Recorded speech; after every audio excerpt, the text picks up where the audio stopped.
What's up? I'm Glenn with Cascade Media Group. Today we have a very special guest. Let's give a warm What's Up Kansas City welcome to Mayor Sly James. Welcome to our show today. Thank you, Glenn. It's good to be here with you. Why don't we get right to the point and start talking about the bond issue? We know that Kansas City is in much need of some maintenance and repairs. On the ballot, April 4th, we have 5 crucial questions. Why don't we go step by step over each question? I'll be happy to. The first 3 questions are the general obligation bonds for basic infrastructure, $800 million package, $600 million for roads, streets, bridges, and sidewalks, $150 million for flood control, but that leverages $536 million of federal money. Can't get to $536 million without the 150. And the last 50 is for ADA compliance that we're under an order by the Justice Department to fix. We still have 20,000 violations, which sounds like a lot, but considering how many we started with, we've done a pretty good job of narrowing it down. And the animal shelter, which is $14 million from the bond and $10 million of private money. All of these things are things that have been allowed to deteriorate over a long period of time. The good news about the sidewalk program is that where now, if we fix your sidewalks, we bill you for it. It's an assessment against you. And that runs any place from $3,000 to $5,000 on a straight line.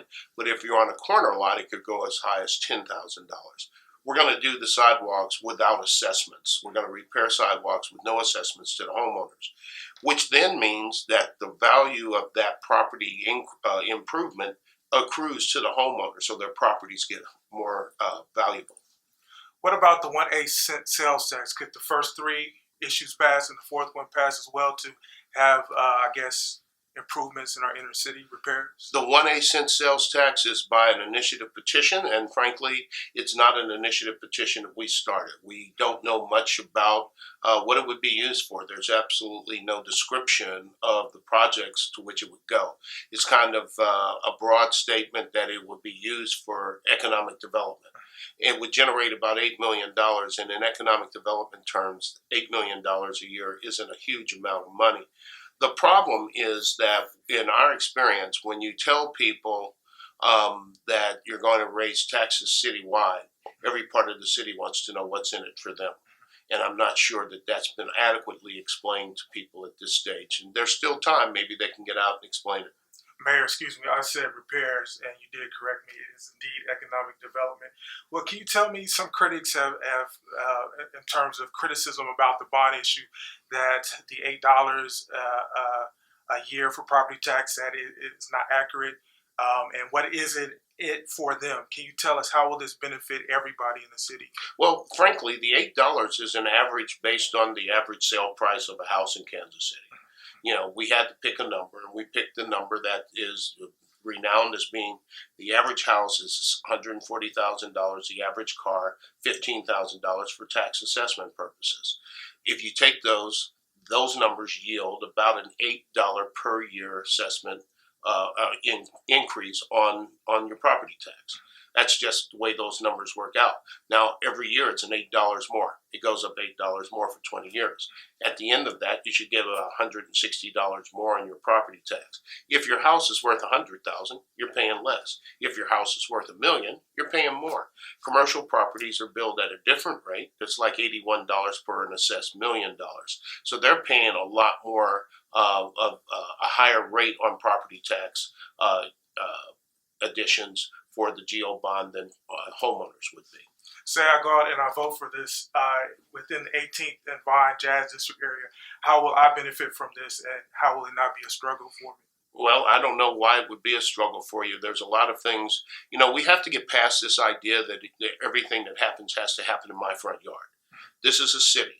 There are a lot of things that happen in this city that don't have a direct benefit on one side or the other, but everybody benefits generally from it.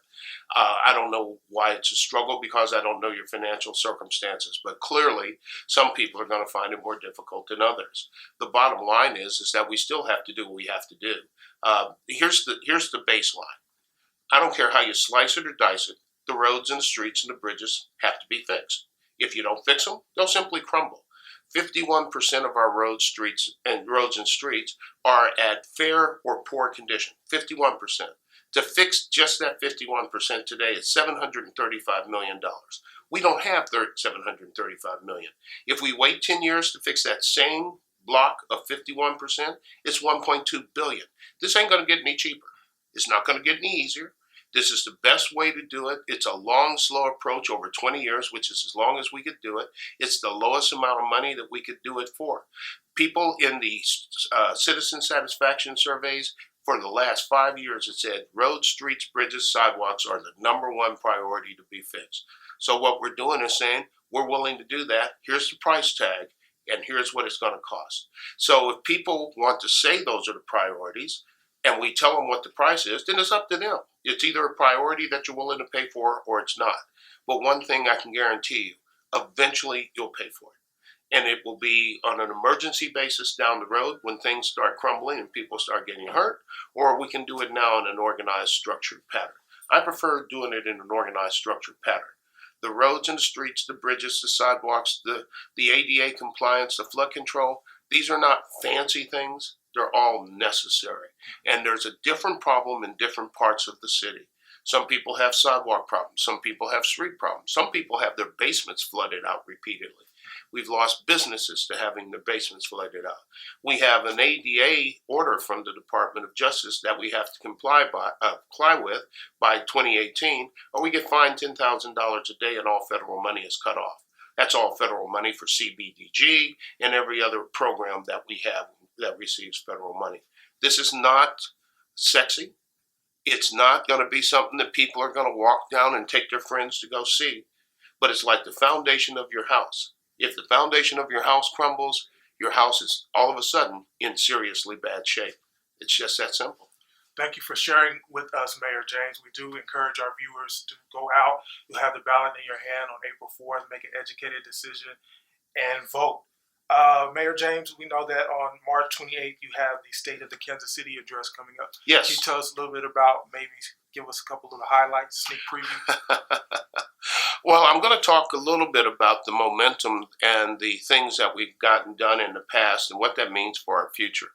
We're going to talk about big ideas and why this city has all of a sudden turned into one of the most talked about and respected cities in the entire country and what it's going to take to keep it there. We're going to talk about why working in tandem and in collaboration is such a good idea. Because everything that's happened in the city has been brought about by partnerships and collaboration. When we collaborate and work together, we can get big things done. When we're fighting against each other, nothing's going to happen. And you know examples of that. Whenever there are people who cannot agree on where to go to lunch, they're not going to agree on where to spend and how to raise money to get big things done.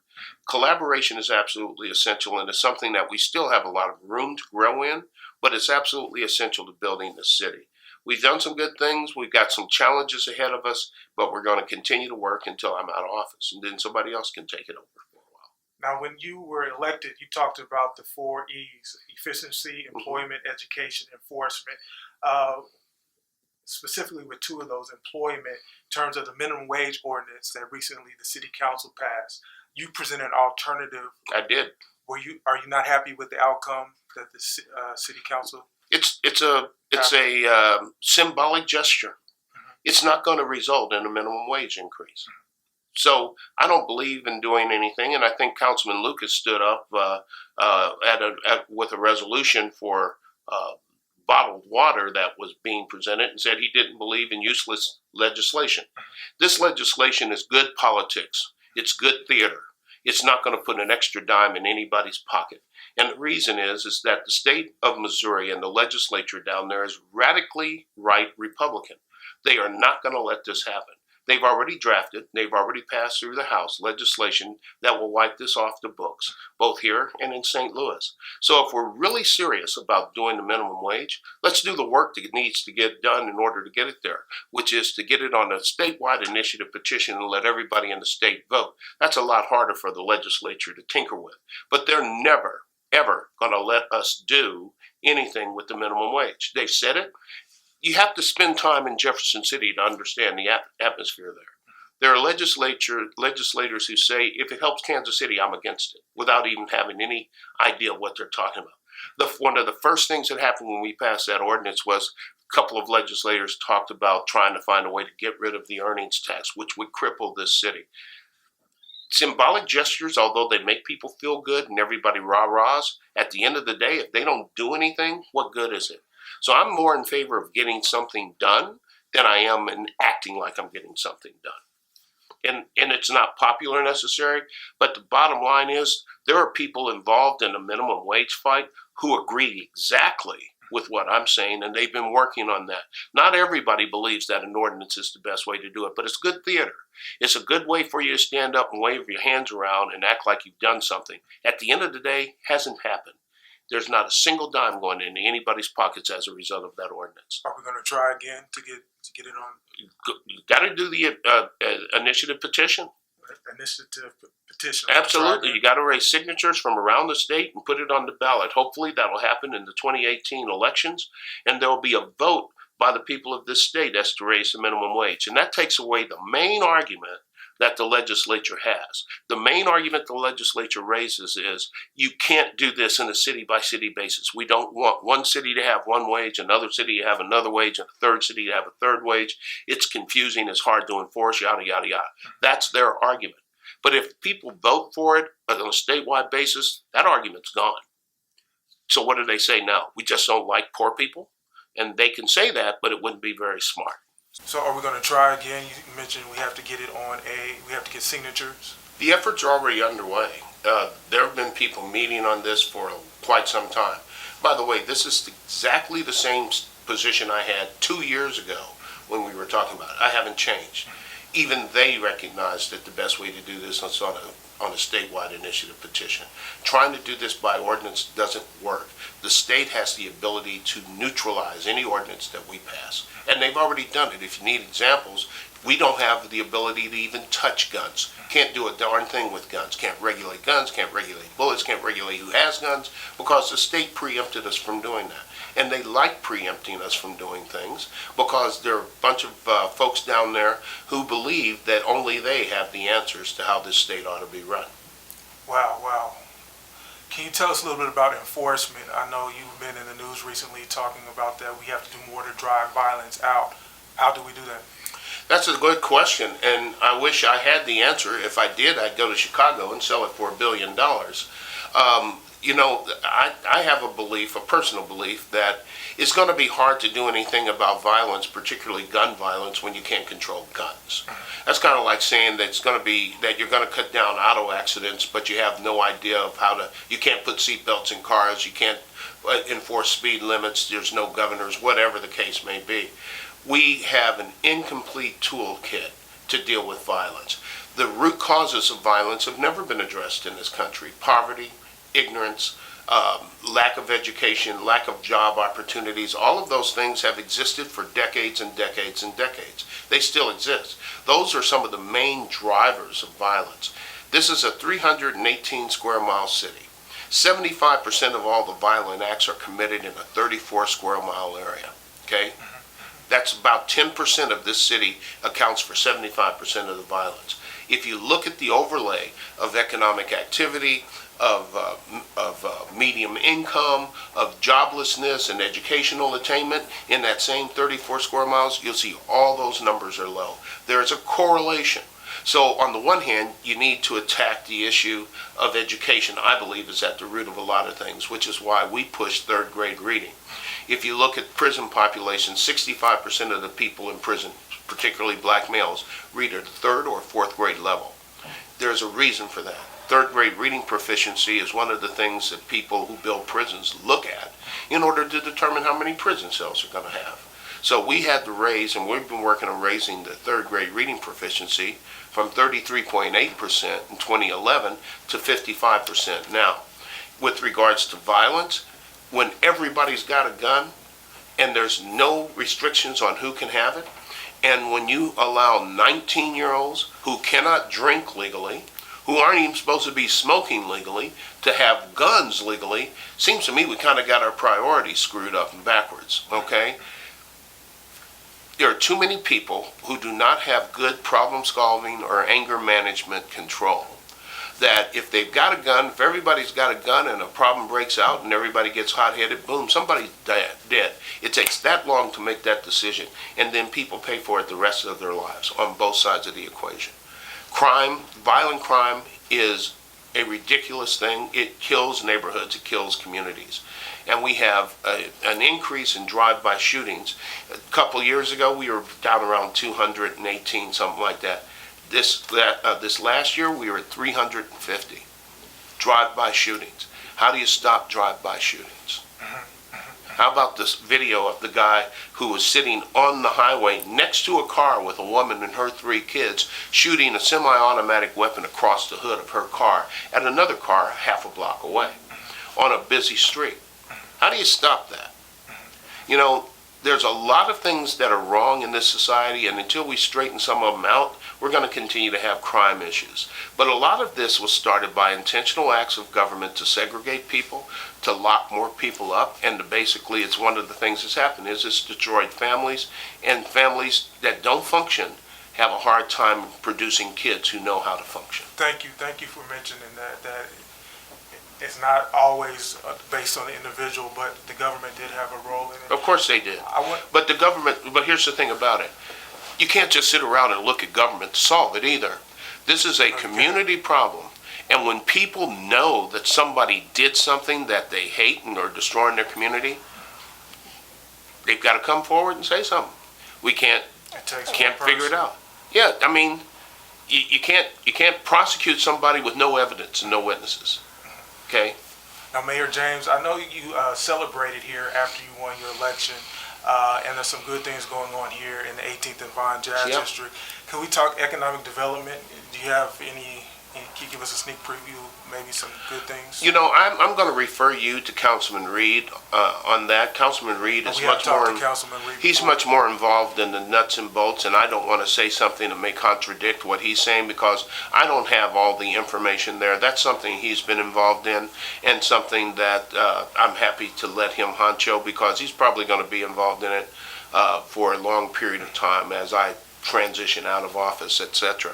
But I do know that we've dedicated some money to it. We've got people who are interested in doing development down here. How that ultimately takes shape is something that I don't have at my fingertips. Are we still remodeling the airport and the hotel as well? Well, we haven't gotten to the airport at this stage. There hasn't been a vote on the airport and probably won't be until November of 17. With regards to the hotel, yeah, we're building the hotel. Mayor James, I want to also ask you, I know you've been a very visible mayor. You are in a leadership position with other African American mayors in other cities. Can you talk a little bit about your role and Sure. synergy you guys are creating? Well, until the end of April, I'm the president of the African American Mayors Association, and simultaneously, I'm also the president of the Democratic Mayors Association, National Democratic Mayors. So I get to see a lot of mayors a lot of the time. And one thing that I can tell you is that we all have the same problems. I don't know of any city that doesn't have infrastructure issues, trying to find solutions to it. Just as the United States government has been talking about infrastructure for a very long time and trying to find solutions to it. We all have crime issues that we're trying to solve and resolve. We all want to do more economic development and provide more jobs. It's a difficult task, but I love getting to be able to talk to as many mayors as I do because we share information. We trade off ideas. We'll go to each other's cities and see how are you doing this and how are you doing that. We've had a lot of mayors come to Kansas City asking us, how did you do this, how did you do that? And it's worked to their benefit and to ours. We have, the city has become well known for its smart technology, for streetcar, for some of the things we're doing with Turn to Page in terms of education and getting kids to read, all sorts of different things. Our efficiency program with KC Stat and performance management and our citizen satisfaction surveys, we're exporting those to other cities so that they can use data and information in order to deliver services better. The whole concept of being a mayor of a city is recognizing that we are in touch with our constituents every single day. It's not like that with the state reps and the governor. It's not like that with the Congress and the senators and the president. They don't see our citizens every day. We see our citizens every single day, wherever we turn, and believe me, they're not bashful about talking to us about good, bad, and indifferent. But one of the things that we know is that based on the ability to talk to other mayors who have more experience than I do, and sometimes I have more experience than they do, but we all have the same problems, and we'll ask, how did you deal with this? What's going on with that? Did you have conversations with them? Who do we talk to about this problem? And sharing that information makes us stronger, makes us all stronger. When the person coined the phrase, all politics is local, they were 100% correct, because this is where people interact with politics every single day. Now, as Atlanta's mayor, is Mr. Reed in that as well? Kasim Reed, I was down talking to Kasim Reed 2 weeks ago, 2.5 weeks ago. We had a great conversation. He's a good friend. We talked about water and their problems with water. They're under the same mandate as we are in overflow control. They have higher water rates because their time to fix their overflow control problem was much shorter than ours. But they also have a state tax that they receive, and a city tax that they receive, and state help money that they receive, plus raising their rates. We don't have any tax, and we don't have any state help. We just have rates. Now we know flood is question 2 on the bond. Flooding is question 2. Okay, so we talked about the bond issue today. We've also talked about your upcoming State of Kansas City address on March the 28th. Do you have any closing words you'd like to share with us, Mayor? Yeah, I do. First of all, if you can come to the to the State of the City, please do. But if you can't, we're going to be Facebook live. What is it called? I don't know what. Streaming. Facebook streaming. Yes, we're going to be live streaming, etc. And vote on April the 4th. The voting percentages are absolutely dismal. Absolutely dismal.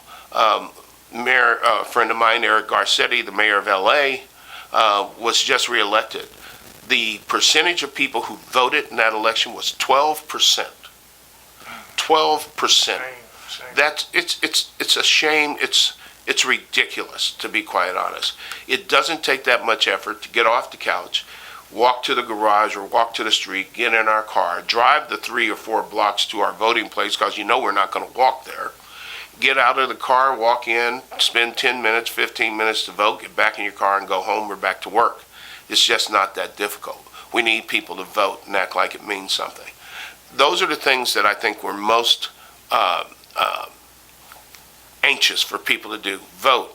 Get engaged. Have a voice. Find ways to work with each other so that we can get things done. Because frankly, the way that I look at it, when somebody comes into me with an idea, I ask them, who are you working with? Who are you collaborating with? And if they say nobody, then I'm going to say, come back when you have some partners. Well, Mayor James, we'd like to thank you, and we hope to see you soon. We hope you keep us up to date. Be happy to. What's up, Cascade Media Group? I'm Glenn Frizzell. Thank you for joining us here today. Remember, the sky is the limit. Aim high. Shoot for the moon. If you miss, at the very least, you would have landed among the stars. Glenn, good to see you, man. Thank you, Mayor. Thank you. Appreciate it. I'm IFBB Bikini Pro Cat Williams, and when I'm not working out in the gym, I'm searching the web on Cascade Media and What's Up Kansas City. So make sure you check them out.